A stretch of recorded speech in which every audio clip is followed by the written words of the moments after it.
Some notable in-state recruits from the past. Brandon Spiegel, thank you so much. Now happy to be joined by Coach Chris Haering. Coach, let's dive right into staying within the borders. How does Wisconsin tack Wisconsin, and why is it so important? I think the Wisconsin brand is one of those things that the in-state kids have bought into, and I think that goes back to Coach Alvarez. And certainly there's been a lot of good players in the tradition of Wisconsin kids coming to the university and doing well. Helps us in the state of Wisconsin, and we got to make sure we do a great job of still recruiting those kids, understanding that now it's kind of opened up nationally, and there's a lot of programs coming in here trying to get kids out of Wisconsin. Sure. So when someone like Cole Van Lanen commits and stays in the state to come to the University of Wisconsin, how does it help you accomplish that and move closer towards retaining that kind of talent? Right, and I think it starts with Cole being a Wisconsin kid. His heart was in Wisconsin, but with all the information available and these kids have access to go and travel and see all these other universities, you don't take anything for granted. Cole was a national recruit. He could have gone just about anywhere in the country. And to be able to have Cole play in state, he can now share that story with a lot of other recruits from the state that are going to get national attention.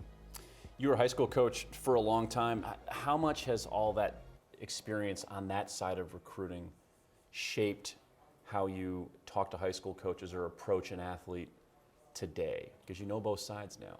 Right. I think that gives you a little bit of an advantage just to know kind of the advice and where high school kids seek advice. And I think from a parent standpoint, you also know what the parents are going through. Yeah. Being on the high school side of it, sometimes at the college level we forget all those other people that are involved in the recruiting process. And having lived on that side of it, I kind of can temper some of those issues and address them in a little different fashion. And where do you rank that in terms of importance when recruiting? I'm going to guess that's pretty important.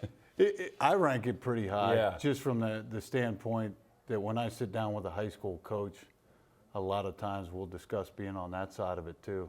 The phone calls they field, the pressure they're getting from the college coaches to have the kids call them due to NCAA rules. They get placed in the middle of it, and I've been there before, so sometimes just having that common ground breaks the ice with a lot of the coaches. Had a lot of, if not most of, I think, the walk-in class, all those came in right around 7:01, 7:02 Central Time, all coming from states of Wisconsin and Illinois. You're tied to a lot of these walk-ons.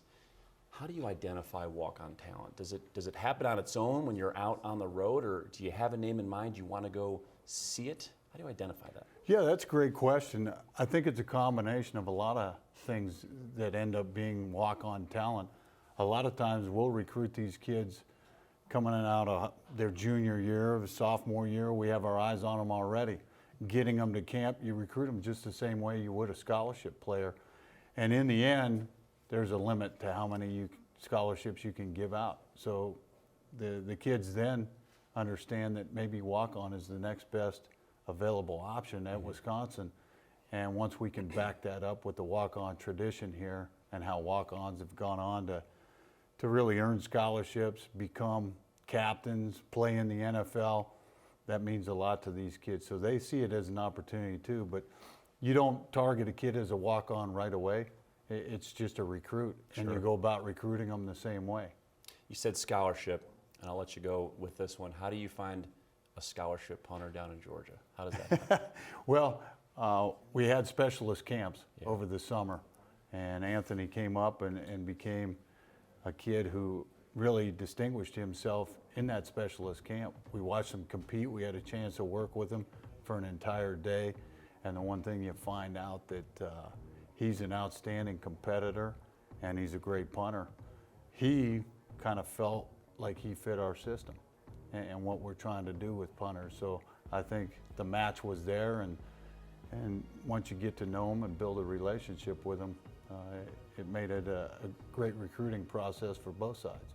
The match was there again, second guest in a row, bringing up the term fit and why that's important, of course, playing a role during recruiting. Coach, thanks so much for your time. I'm going to talk a little bit more about Cole Van Lanen.